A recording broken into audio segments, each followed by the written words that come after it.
the host of today's conversation. I want to thank you all for joining us.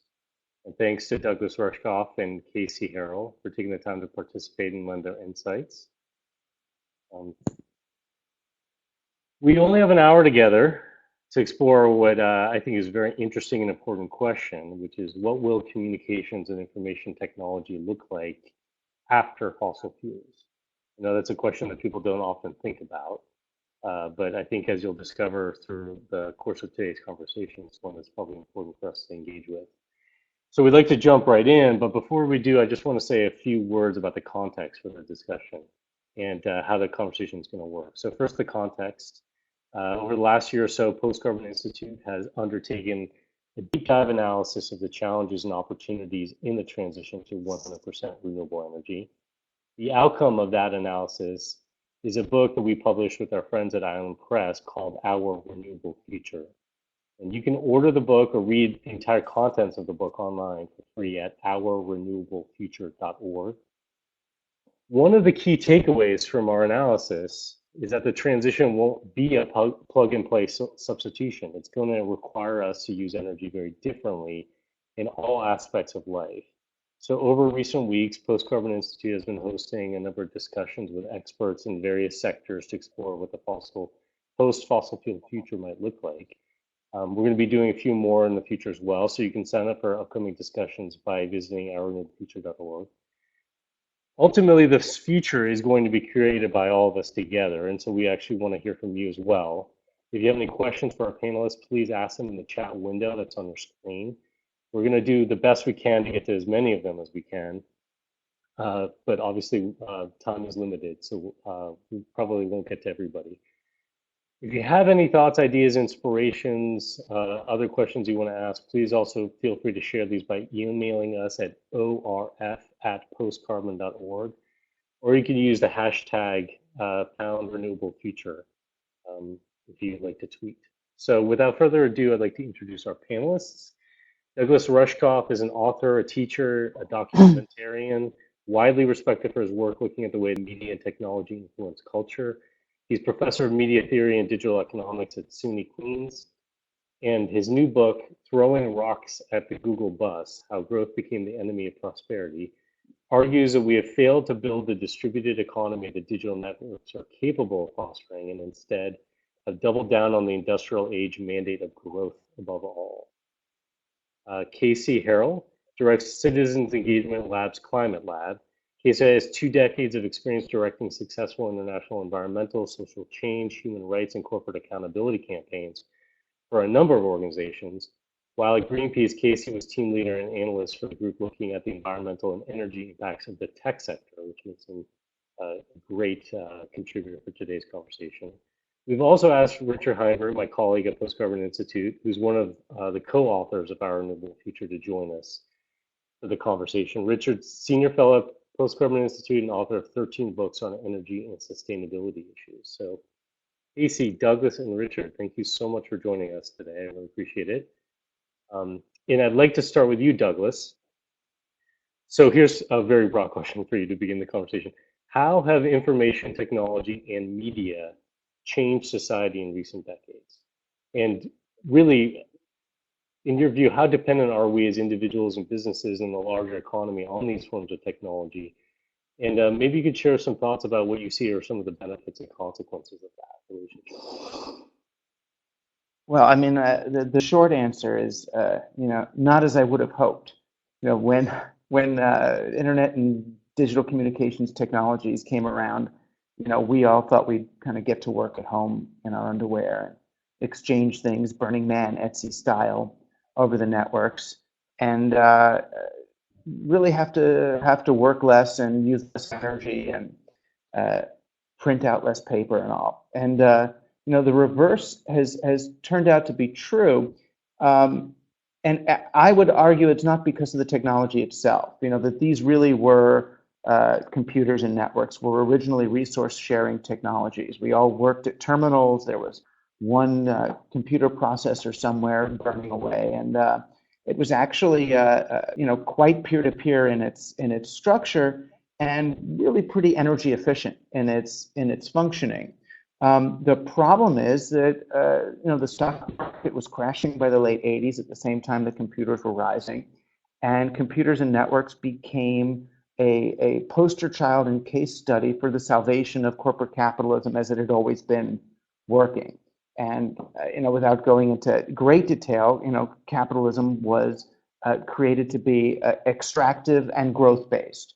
So you extract value from land and labor in order to convert it into capital, which is sort of very analogous to the way carbon fuel works.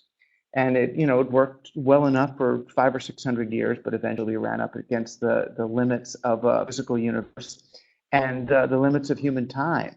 So, Wired magazine and other venture capitalists told us that these technologies could be used to pump more air into the capitalist balloon, but they do it by colonizing human time and attention, and through sort of endless upgrade cycles of technology. And I'm sure you all know the massive amount of pollution created by having people purchase technology instead of share technology through terminals. Every silicon wafer leads to God knows how much nitrogen. Every iPhone is designed to externalize the human and environmental costs. These are beautiful little Bauhaus designs, but it uses 2 refrigerators worth of electricity when you're actually, watching your YouTube or whatever it is you're doing on there. So the net effect of the net and these technologies has been to really just put traditional corporate capitalism on digital steroids and to amplify the extractive nature of it, while also distracting us even further from the impact that we're having on the environment. So many people feel as if we're using a clean technology when we're actually using a dirty one, or that we're using something that doesn't impact labor in a negative way when it actually does. So my feeling is that unless we come to understand the operating system on which all of these technologies are being built and on which the firms building technologies are running, we don't really stand that much of a chance of developing technologies that serve us in moving toward a post-carbon future. Thanks for that. Casey, maybe you can provide us a little bit of context about the relationship between information and communications technologies and energy consumption. How much energy is currently being consumed by that sector, and where do trends point, and what are some of the consequences in terms of greenhouse gas emissions or sort of other environmental impacts? Yeah, I mean, I think it's an important question because most people don't think about energy consumption in most aspects of their lives, and that definitely is true in my experience with tech. And when they do, they think, oh, this phone here, well, it doesn't take that much to charge it. It must be very little. And I think that also speaks to sort of the bigger question of like, well, how do you look at the footprint of the IT sector and as it relates to energy, not just electricity. And we know that usually the smaller the device, the less amount of energy that it's going to take to run it. So a television is going to, on balance, take a considerable amount of more energy to run during its use phase than a phone. But what we're discounting in all these circumstances is the embedded or embodied energy. And that's what we call, in the full life cycle of a product. So everything from, mining the materials to make it, the manufacturing process of all the parts, the assembly, the shipping, then the use phase, then what happens to it after you no longer use it. Do you resell it? Does it go to scrap? The entire life cycle of a product. Well, when we look at that, the ICT sector actually has a huge energy footprint. By most estimations, although the life cycle analysis around the supply chain emissions is still pretty squishy data, we're looking at 3 to 4% of global emissions are coming from the ICT sector. And this trend is only sort of going up, for multiple reasons. One, there's more of these, there's more screens, there's more, ICT equipment, but there's also that equipment is lasting less and less. The sort of planned obsolescence of our equipment, the increase in data and data centers, are really driving sort of the overall energy footprint of the sector up higher and higher. I know we'll get to it later. The ICT sector likes to talk about, well, we have a solution to this. We can have tech that actually reduces emissions, but first and foremost, they have to look at their own footprint. And I think we see that trend going higher and higher. You talked a little bit about the embodied energy in these devices.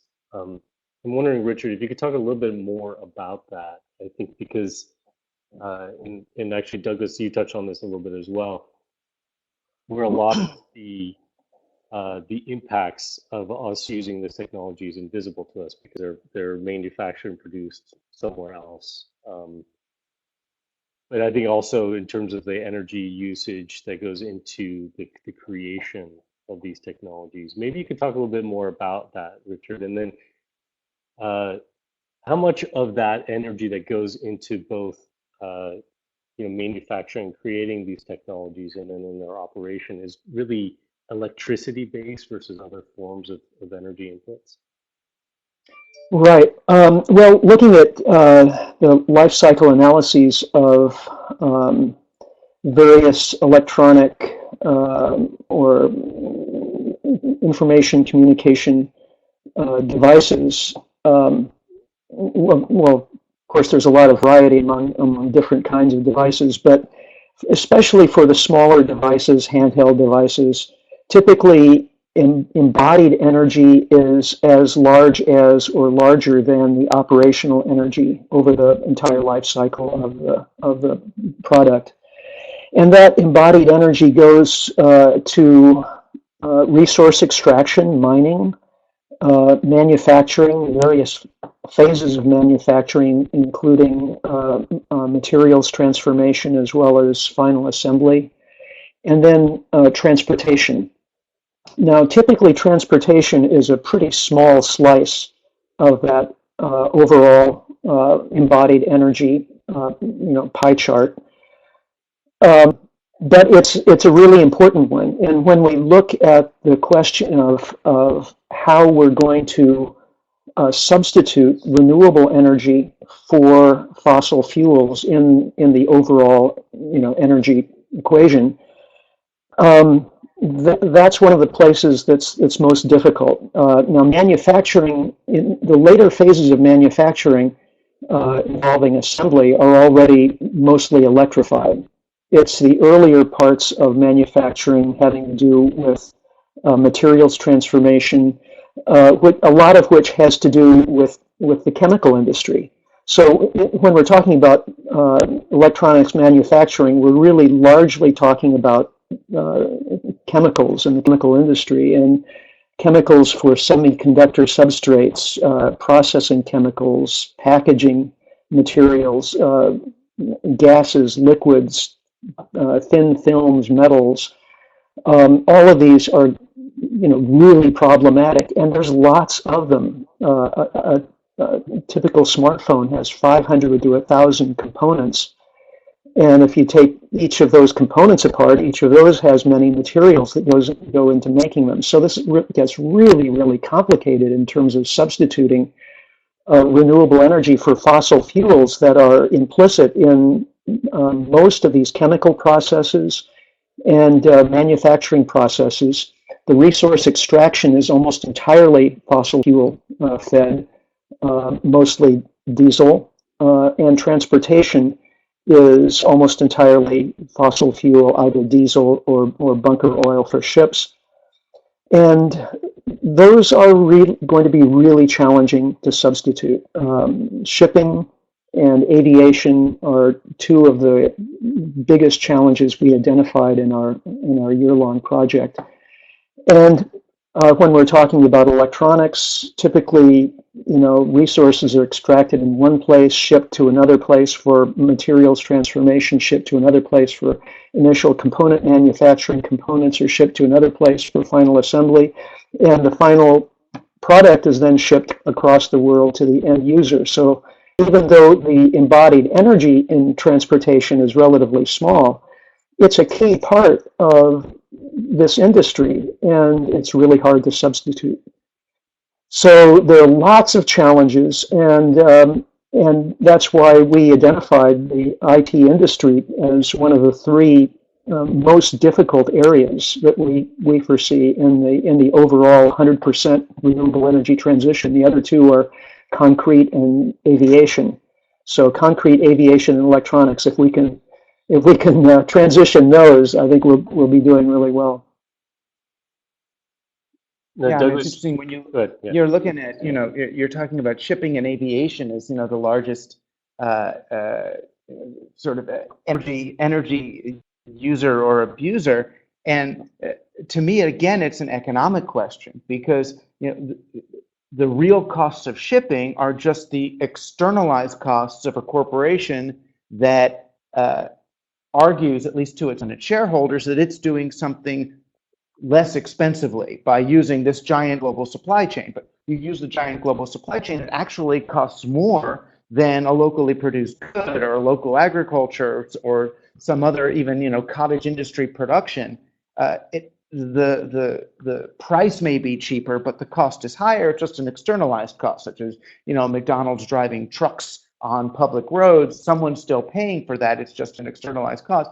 So when I think about how do we create a sustainable circulatory ecology? The prerequisite to that is having a sustainable circulatory economy. And it's not, although it's metaphorical on one level in terms of changing human cognition and the approach we have to our world, it's quite it's quite practical as well. So if the business plans of companies, if the way corporations think of themselves is as the way that they get wealthy is by extracting money from an economy and storing it in share price, then they're going to continue processes like what you're talking about. If they begin to think about the way to make money is to circulate money through an economy, in other words, earn the same dollar 10 times rather than taking $10 off the table, then they will engage in practices that no longer externalize land and labor, at the mercy of capital, and instead include those factors. I mean, that's why the original capitalists understood this. So folks like Adam Smith talked about land, labor, and capital as equal partners in production. Once you ignore land and labor, you end up getting climate crisis and disenfranchisement of labor. It's pretty simple, but I almost don't see how we use any of the technological developments we have, or resource management development that we have, or even genomics. Even you want to go in the Genentech direction for climate change and use artificial things. I don't see how we get to use any of them appropriately if we're still addicted to extractive growth-based business cycles. We'll really have no choice if we want to keep growing than to grow ourselves off the planet.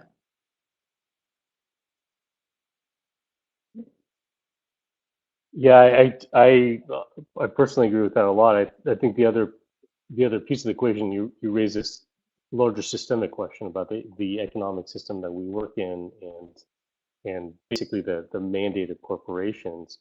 It does seem, on the one hand, that we're being told that this technology is making us, and you talked about this in the beginning, Douglas, making us more efficient and effective and productive in improving lives, and providing access to information that we might not have otherwise, and all those benefits. At the same time, these products are designed for obsolescence, and it seems like the model here is to grow the total number of people that are using these products, right? So how do you square those two things? I mean, Casey, I don't know if you've looked at you know, recycling and reuse within the ICT sector, and how much promise does that have? In terms of saying yes, people can buy a new phone every 3 years or something like that if we can recycle the parts. Is that even feasible, or do we have to look at a completely different model of how long people have technology for? Are they built for durability? Are they built modularly? Are those some of the questions that you looked at? Yeah, I mean, planned obsolescence is by far the hardest sort of challenge that the sector faces. I mean, because a lot of the other pieces don't have as such strict limits to them. There's a lot of low-hanging fruit in this ICT sector that we can make better. We can make things more renewably powered. The overall emissions footprint can drop. We can elongate the life, make them slightly more durable.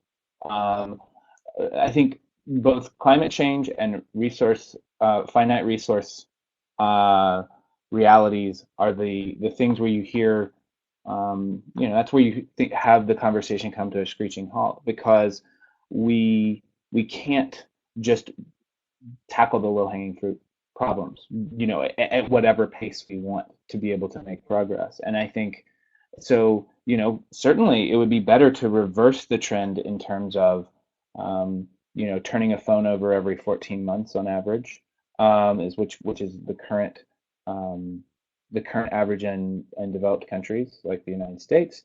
But okay, if we doubled that, we're still going to have the same core problems that we're going to need to wrestle with. We will, and in many cases, we will not have bought ourselves much more time. So I think, when we're designing for a post-fossil fuel world, we're going to have to really stretch our imaginations to think about how we do design for not infinite durability, but like much better than taking our current problem and saying, okay, can we stretch that a little bit longer? Can we do a little bit better? A little better is not going to get us where we need to be going.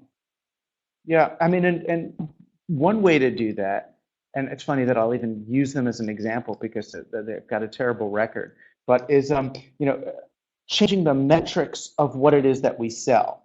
So General Electric finally got into this idea of, instead of selling jet engines, they're selling thrust. So that's actually what they'll sell. They'll have a contract with an airline. We're going to sell this many units of thrust. So once they're doing that, it's not about, oh, I want to sell them a new engine and another engine. Now that GE wants to sell actual thrust to airlines, it wants to do it as efficiently as possible. So it kind of changes the incentives, and and there are ways to do that, still with developing technology. But you're right. I mean, gosh, if on the same, it's funny, you can listen to the same news show on the radio and hear on the one hand people talking about the terrible pollution caused by cell phones, and then on the other hand they'll say, oh, Apple's having a good quarter because they sold this many more iPhones to people that already have the last iPhone. And I mean, yes, we can try to change consumer behavior and our desire for new things, but they can make you buy it by creating operating systems that are that don't work with the old one. They can push you towards new things, and that's it's an unnecessary business model, but one that makes you realize that, well, if we actually had, I mean, you always hear the conspiracy theories on it, but if we actually developed a sustainable energy source that made oil unnecessary, what happens to the oil industry and all the people who own that stock and all the old ladies who are living off the dividends of their ExxonMobil? Poor things. Okay, let's hold off. And that's the dangerous. That's the real addiction here. If we can't unwind that, which we could, and see that we could do great business and have great prosperity without depending on that model, then we can begin looking at, oh, how can we maybe work less or enjoy the fruits of sustainable renewable energy rather than bemoan what such things do to the traditional economy. Do you think, Douglas, that it was funny, I was looking recently, I think it was a Forbes list of largest companies, 15 years ago to today, and how many of the technology companies are now in the top 10 versus where they were before. I think Microsoft was the only one before.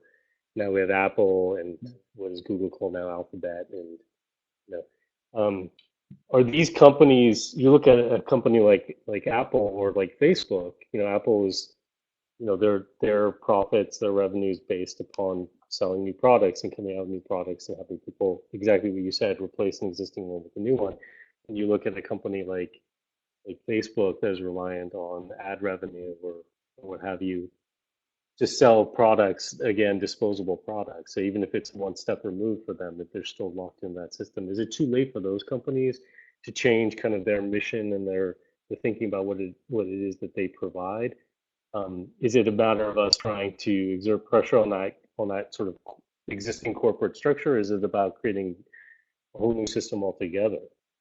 Well, I mean, some of the tweaks we could make to the underlying economic operating system are simple. So when you look at, say, our tax code, it is optimized for growth. Right? Capital gains are taxed low, and revenue, dividends are taxed high. So any company, even a Pepsi-Cola or a Coke, they need to grow in order to please their shareholders, because the shareholders don't want dividends. The shareholders, they want capital gains. So there are ways to, if you begin to punish growth and reward revenue, then all of a sudden a Walmart will look at a community and say, oh, we can't just bankrupt this community. We need them to stay wealthy enough to continue to provide us with revenue. And all of a sudden, then the way you look at the land, the way you look at people, the way you look at places, the way you look at municipalities changes from one of really early colonial conquistador rape and pillage and extract and enslave to one of, oh, how do we circulate here? How do we circulate value rather than take it away? So I do think it's tweakable. And the good thing is the CEOs that I've gotten to speak to over the last 10 years, CEOs of Fortune 100 companies even, they are desperate for solutions like that. They need an answer to their shareholders. These are companies that are amputating valuable limbs and doing things. CEOs have trouble sleeping at night too over this, but if they're incentivized to grow, there's really no other way around it. So the more arguments we can give them, the more little tweaks to the system we can give them that help them develop less aggressive extractive policies, that we untie their hands. They're not evil. I mean, some of them are, but it's not evil that we're looking at. It's simple math and a game that has been set up by people who've long since left the building and didn't realize where this game would lead us today. Mm-hmm. Yeah, to bridge something that both Douglas and Richard were talking about, I think what I really like about what Douglas was just saying is, yes, of course, let's disincentivize a growth model that is clearly bankrupt. At the same time, I can hear Richard before saying, well, let's look at the brass tacks here. We know that certain aspects of the IT sector have huge fossil fuel inputs that are really, really going to be difficult to change in a post-carbon economy. So what? So, the way that the way that it begins to make sense for me is we know that we can do a lot of things to make significant, serious dents in the sort of ecological impact of the ICT sector. We can really drive 100% renewable electricity and electrify as much of the supply chain process as possible. That will get us a long way. We can make significant paradigm shifting changes incredibly difficult, but at least theoretically possible in the way that people approach their own consumption. It's not mindless. They actually know what to do when a device breaks down. They know how to repair it. We can go from a lifespan of a year and a half to 10 years, 20 years. Of course, it's still going to break down. So, I hear the pessimism, but I think we need to charge forward as fast as we can on the things that we know we have very specific solutions for, and then throw some Hail Marys, like what Douglas is talking about, in the sense that, like, okay, will a paradigm shift of policy incentivizing, uh, against a growth paradigm, is that going to solve Richard's chemical fossil fuel input question? Possibly not. But we need to be doing both at the same time and see what actually happens. We cannot have all the answers before we begin to, we will not have all the answers before we begin to put one step in front of the other in trying to make a big change in this process. So let's do as much as we can that we know how to do now, and then be thinking with an eye to some paradigm shifts that we'll see where the cards fall. We'll see how things shift, because I can guarantee you, if we enacted policies that disincentivized growth, there would be hugely positive outcomes that we could not guarantee right at this moment. We would not know exactly what they would be, but they would be pretty fantastic. So let's try it. If I'm allowed to ask a kind of a follow-up question to Casey on this, the problem I get into, particularly on the West Coast, when I have these arguments with Silicon Valley technologists, and especially the wealthy ones, is they say, well, the pedal on the metal, pro-capitalist, growth-based thing is what is going to lead to the kinds of solutions that we actually need. So one guy says, well, I'm a venture capitalist, and we just invented in a firm that's going to put all the windows on the skyscrapers of New York are going to be energy absorbing, circulatory, wonderful things. Or, we've got to push to get genetic engineering so that we can grow food and desalinate on the ocean. Or, this new technology, we're going to solve the whole climate crisis. All we have to do is take a bunch of iron shavings, something, and go on big boats. Have you heard about this one? So you drop iron oxide in the ocean, and then the plankton eat it and turn green, and the sun gets more time, or something like that. There's this, there's this argument of, like, pedal to the metal makes more science, more change, more good.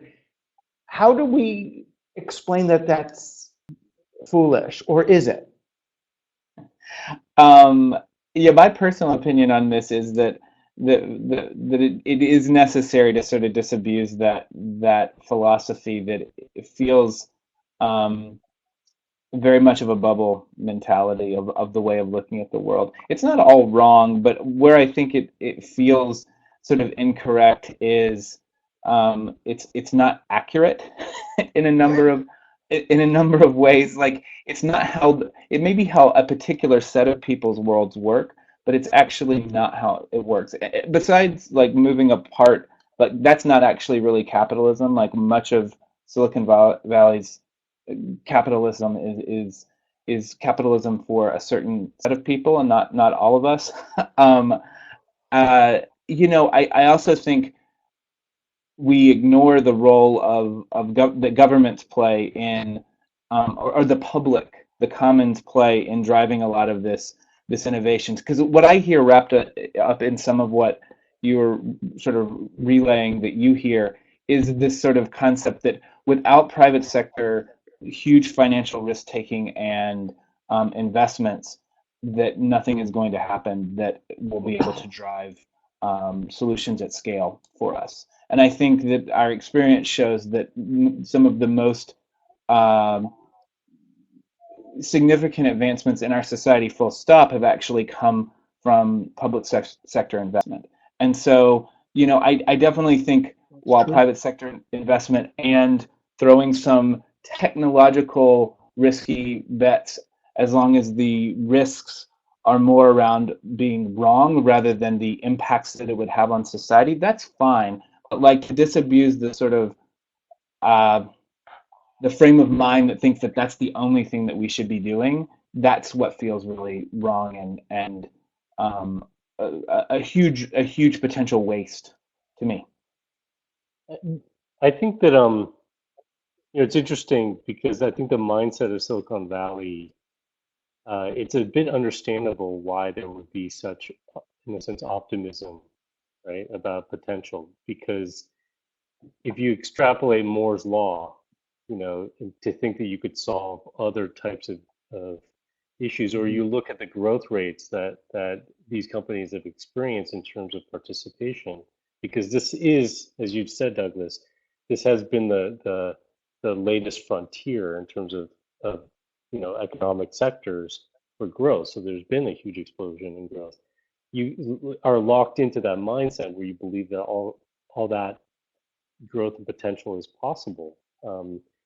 But and this is where I think it's important for people to understand that the energy is not the same thing as computing power, right? Infrastructure is not the same thing as computing power. You look at the efficiency gains of airplanes. What kind of improvement have they seen, in the last 50 years compared to the gains that you've seen in processor speed and data storage and all those things? But I think because they're in that world, that's what they experience. But I also think it's a big challenge in the sense, and I'm curious to know what you guys think about this too, is that Douglas, you're talking about speed and pedal to the metal, but also these devices have, and I'm sounding like an old grumpy guy now, but these devices have led so many of us as individuals, I experienced this myself, to want immediate gratification, and get an immediate response to something. And I don't work slower than I used to, right? Like I'm actually been changed in a sense to be expected a quick response from whatever I'm looking for right away, And so how do we actually shift our own mindset to slow down? It's not just how long products last, but it's it is really interesting. I mean, the microcosm, these devices make demand of our physical and emotional and cognitive systems in the way that our larger technologies make demands of the environment.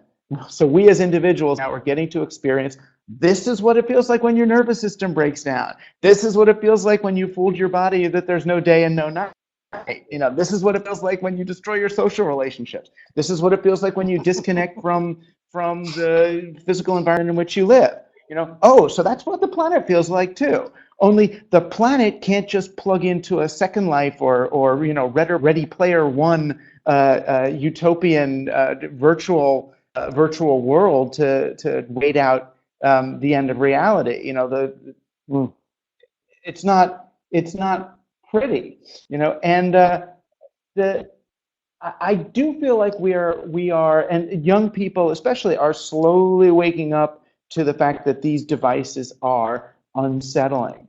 For those of us like me, we're old in our 50s already. We remember when the counterculture migrated online because it was kind of a safe place to be weird and have fun. And now that the net has become so corporatized and mainstreamized and commercialized, that real life has become the place where the counterculture goes to actually do that weird stuff like touching each other and making eye contact and having conversations. So it's kind of bizarre that way, but there's a self-reinforcing loop in these technologies now for them to attempt to reward this abstracted and disconnected behavior. But if you go to Stanford, whether it's BJ Fogg or one of these other guys' courses, you'll learn how to use Pavlovian impulses to make these things make a sound that'll make you want to come and keep checking for your email. Or they'll use, Freudian structures to, induce a state of, to regress you to a passive childlike state, and you'll start looking to these things for answers. But it's so ultimately unsatisfying, that unless the world gets so bad that we really do want to retreat to, cyber experiences and cyber porn and all that instead of pursuing them in real life, unless it gets that bad, in which case we're all doomed. I do think that the hollowness of these experiences is starting to become more apparent to people. We are annoyed by the fact that if we watch a Netflix series, we can't talk about it with our friends because we become spoilers. We're calling, I think, on our technologies, and if they don't do it, on real life to create the kinds of communal experiences that reinforce what it means to be human. And then the more that we value being human, instead of just, competing with zombies, in our fantasies, when we understand that human beings have more than utility value, that we are, special or sacred or something, then the more we start to demand physical environments that can sustain us, organismically and spiritually. I mean, I think this conversation is, reiterating for me something that became really evident in this project for us, and that is you can't look at a sector or an issue in isolation, right? So here we are talking about the larger economic system and how that needs to change in a sense to address some of the issues with the technology sector. And we're also talking about human behavior and culture and the shifts that need to happen there. I do want to bring it back to looking at more the relationship of information technology in terms of its potential to actually help address the climate crisis or reduce energy demand. I mean, we hear that a lot, and I'd like to hear from you guys your view of the potential that this technology has to actually reduce not just per capita consumption, but overall energy consumption. And is it possible to do that? And can we decouple greenhouse gas emissions using technology from economic growth? What are your views, for example, of the Internet of Things, which I think we've been hearing from people that has this great potential to make us much more efficient and be able to sort of have our cake and eat it too. So I'm curious to hear, from all of you guys, what your thoughts are on the role that technology can play. Can it fix these issues, or can it make a big dent in these issues? Yeah, I mean, it certainly can. I think the question is it and will it? There's studies after study, and when you begin to talk to tech companies, they want to have this conversation rather than the first one about their own footprint, or their own sort of impact. They want to be able to talk about the impact they can have on the rest of society, the rest of the sort of ecological footprint of other sectors. I think where the conversation gets a little bit hairy is on a couple of levels. Practically, when we ask, okay, great, so how are you measuring this potential reductions? And to be clear for folks who this is a new topic, this is the kind of construct of saying, don't worry about our footprint. Don't worry about the amount of energy that it takes to make our devices, to use our devices, to dispose our devices. Let's talk about the way that we can save emissions in other sectors. Let's talk about how smart meters can drive energy efficiency gains in the electricity grid. Let's talk about how high quality video conferencing can avoid a ton of transportation related emissions. I'm not going to fly out to the East Coast. I'll just be at my home and use an amazing screen that makes it look like I'm already there. Things of that nature. And so, we say, okay, great. How do you measure this? How do you measure that there's not a big rebound effect? Meaning that, that instead of it being a substitution, it's an and. Like, oh, I'm still going to go travel. Now I'm also just going to do more meetings, and some of them will be video meetings, because that's not actual saving of emissions. So that's one hairy bit, challenging in terms of getting companies to really assess and show that it's happening. And then I think the bigger question is, will it be more than wishful thinking without the right policy shifts or without the right paradigm shifts in terms of I talk to companies that legitimately say we want this to actually be emission savings technology, but they almost sort of just throw up their shoulders and say we don't know how to actually make people use it. And I think how to make people buy phones and buy televisions. You should be able to get user adoption of this type of approach if it was truly important to you. But I think there is something to it in terms of okay, if you build it, will they actually come? I don't know. I think we might have to have very significant policy shifts to enable these technologies to truly flourish.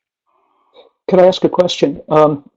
Casey, I'm sure you're familiar with a European company called Fairphone, and they're they make smartphones, but they're trying to address a lot of the problems that we've been talking about. I'm just curious to know how you think they're doing in terms of actually reducing the environmental and energy impacts, and what are some of the barriers they're running up against? Yeah, so Fairphone, for folks who haven't heard of it, is a phone with an attempt to actually stop talking about the challenges of building a better product, or exclusively focusing on pressuring the existing big manufacturers, and instead to try to make one your own, on your own. And it's it's almost akin to Elon Musk starting a car company. It's just slightly less difficult of a sector to enter as a new entity. And Fairphone is, I think, rightfully so, looking at more than just the energy footprint. It's looking at the sort of worker conditions of which things are made, amongst other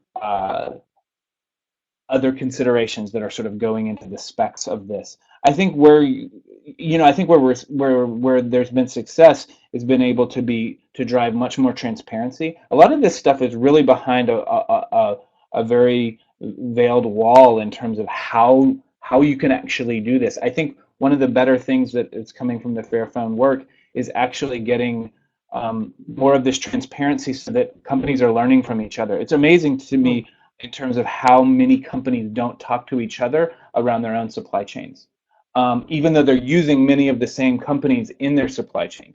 It's very, very secretive. So to be able to talk about, okay, this is open source, this is how we're doing it, it's very transparent, I think is a benefit. I think there's also some very low-hanging fruit gains.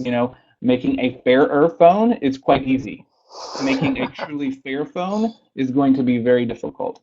And I think the biggest elephant in the room is like, what actually happens with this experiment if it truly is successful? Is it going to be bought and absorbed by a company that has a much bigger distribution network?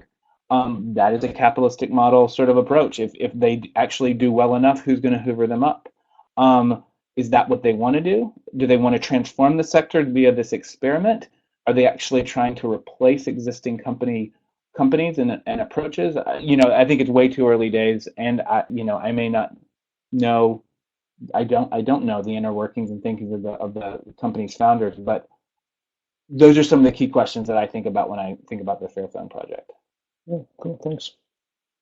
Yeah, I mean, and the trick, obviously, with a Fairphone type model is they are without getting into the whole business of it, their shares will never be able to compete against the shares of faster moving companies.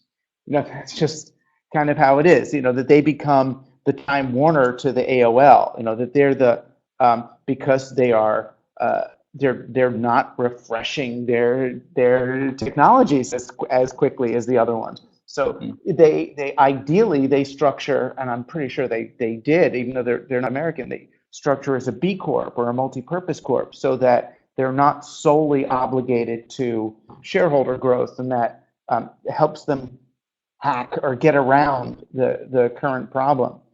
The other sort of range of answers to Asher's question is,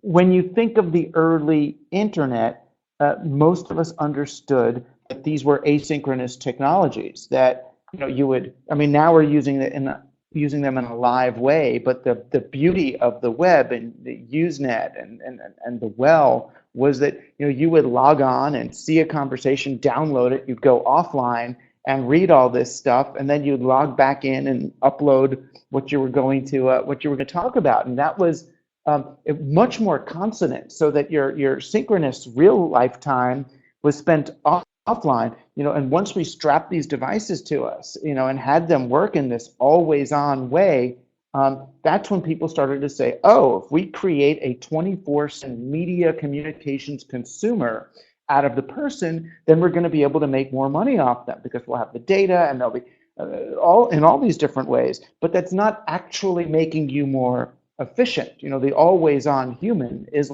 less efficient, gets less done, ends up multitasking, and has less deep comprehension of things, less awareness. It's a worse worker, but I suppose, a better consumer. So I feel like learning more about how these technologies work and optimizing them for even for human capacity ends up leading to a much greener technology landscape than the one we have, which is really just optimized for value extraction. So here's a tough question for you guys. When you try to envision a future free of fossil fuels, right? Like let's say we've gone through this energy transition and we're not relying on fossil fuels, knowing that we don't have, distinct clear answers for how we deal with some of the issues like Richard was talking about in terms of substitution of raw materials into the product creation. What do you imagine life is like in our relationship to technology? I mean, is it a vision that we're hyper, technology is sort of assumed as part of our life, and we live in a very hyper technology sort of oriented future, and we've solved these issues in terms of inputs? Is it one that's all the way to the other extreme where we're not using technology at all? We're sort of back to more of a agrarian, simplistic, offline world? Is it somewhere in the middle? I mean, do you guys have a vision for that future? And what does it look like? Maybe I could say a few words first, just in terms of what David Fridley and I came to in the course of our year-long deep dive into this whole question. And in terms of well, first of all, we just don't see a future for consumerism as a way of organizing the economy in a post-fossil fuel world. It's got to be a conserver economy rather than a consumer economy, which automatically calls into question the whole idea of planned obsolescence. Rather than building things to wear out as soon as possible or to be replaced as quickly as possible, we've got to build things that are going to last as long as possible and be easily repairable. So when it comes to the whole electronics and information communication technology sector, that basically means, when you turn 18, you get your smartphone, and and for at least the next 10 or 20 years, if not your whole life, components get replaced, it gets refurbished in various ways, but you just don't go out and buy a new one. I mean, that's the best case scenario that we were able to come up with. I mean, the worst case scenario would be, we just don't, in a post-fossil fuel world, we just can't make this sector work, and we go back to some simpler form of technology. Yeah, I mean, not to get too new agey on you or something, but the comments are reminding me of in the early internet days, and when people would talk about everyone being connected online and everyone knowing everyone's stuff and the loss of privacy and all those sorts of issues, I started to say that maybe the internet is just a test run for when we can do everything the internet offers without the internet. In other words, if we moved into some genuine shared consciousness, telepathic, total compassion thing, then we'll know everything everybody's thinking anyway. So it was sort of a way of talking about precursors to the loss of privacy. But sometimes I do feel like many of the explicit technologies we use are just substituting for innate human abilities that we're not quite reckoning with, and the other ones are the other kind of frontier in technology. It feels to me to be so much less about digital communications than genetic engineering and human modification. That we really are at the place where people can start doing, not just egg selection, but gene selection for their kids. It puts us in a very different place, because it's we no longer look at it like a piece of technology, and it's much more a technological relationship to biology, and that's something that I'm having a little trouble wrapping my head around at our current level of ethical, moral, and economic development. Casey? Yeah, I mean, I have a hard time imagining an incredibly positive vision, or a vision that that I would like to have without substituting what you're never supposed to substitute, which is like magic. Just how did it happen? Magic. Um, I think what I do know, or what I at least hold true, is that the harder we work for um, equity and solutions now, that the less unequal a post-fossil fuel world will be. And I think, one of my worst fears is that we won't ever truly get to a post-fossil fuel world. The world will be so unequal that there will still be a very, very small few that will have enough power to continually, or fairly indefinitely, well beyond the point where they should be, using fossil fuels, and um, to the expense of all others. And so I guess for me, I want to work now for the most equitable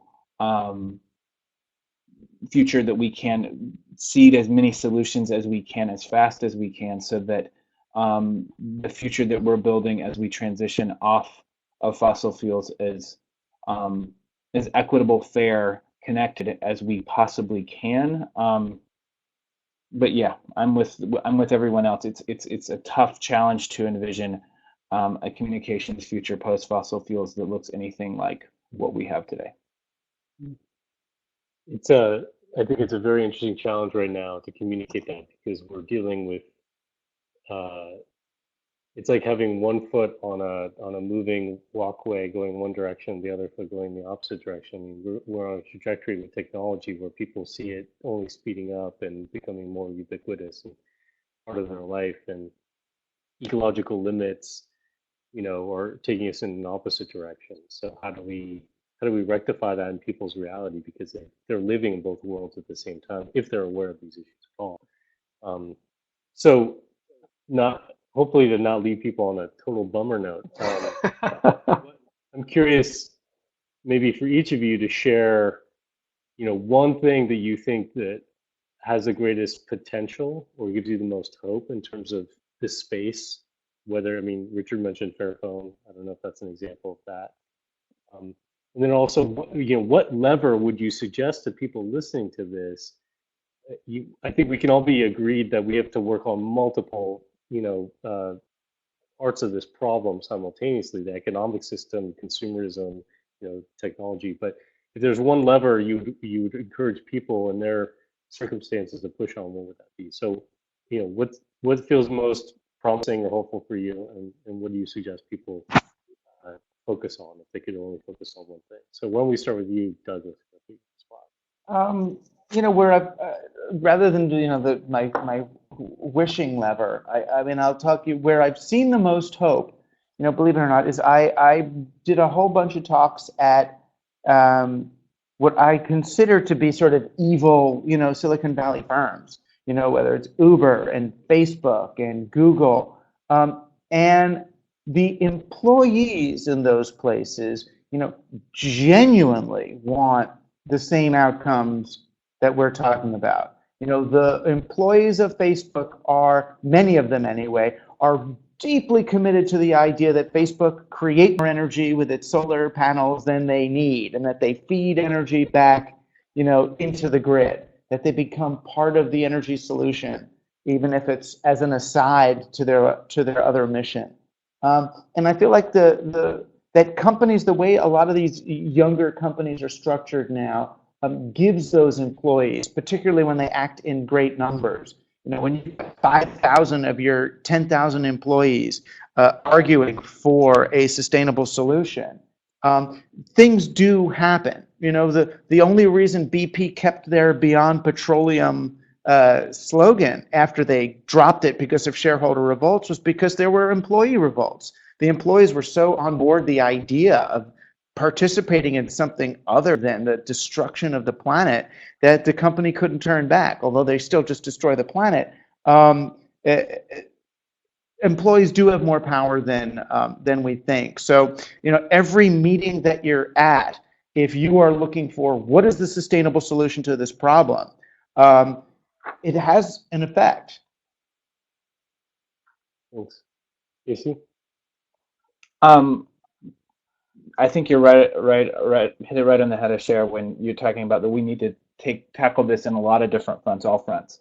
I think there's a couple of things that, and I've seen this in the comments, wanting more practical ideas. For folks who haven't checked out iFixit, that I would definitely go to ifixit.com. They're a very interesting group that focuses on repair, community repair, not just individual. They get together, you workshop, but it's pretty amazing, and can definitely hit people where they're at around just wanting better equipment to last longer. How does this work? Tinkerers, it's really pretty cool. I think to dovetail on the sort of change within companies, what we talked about earlier, the sort of Silicon Valley mentality of like, yes, we can, we can always do this, we can do this more. We can use that to our advantage.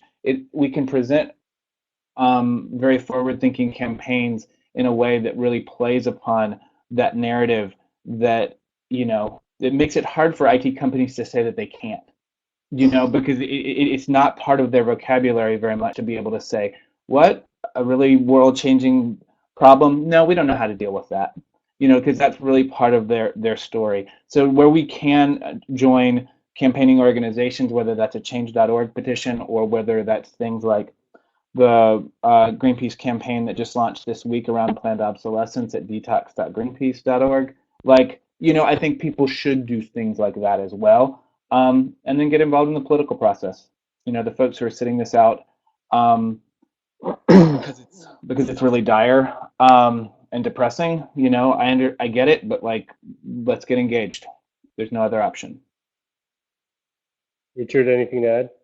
Oh, well, just in 15 seconds, it's hard to be objective about an industry and its products that are so entwined in our daily lives. And so I think, doing periodic fasts from media and from devices is really important to be able to see objectively, what role they have or should have in our lives.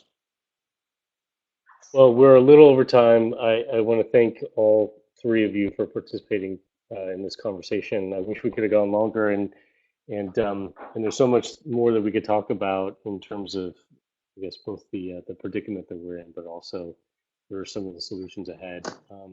So we're going to be posting this as this recording later, and we'll make the chat comments available as well. And I just want to remind folks, if you have any other questions or comments you'd like to share with us, you can do that at orf@postcarbon.org. So Richard, Casey, and Douglas, thank you so much. I really appreciate the time you took today. Thanks for having me. Yeah, thank you. All right, catch you all later. Bye.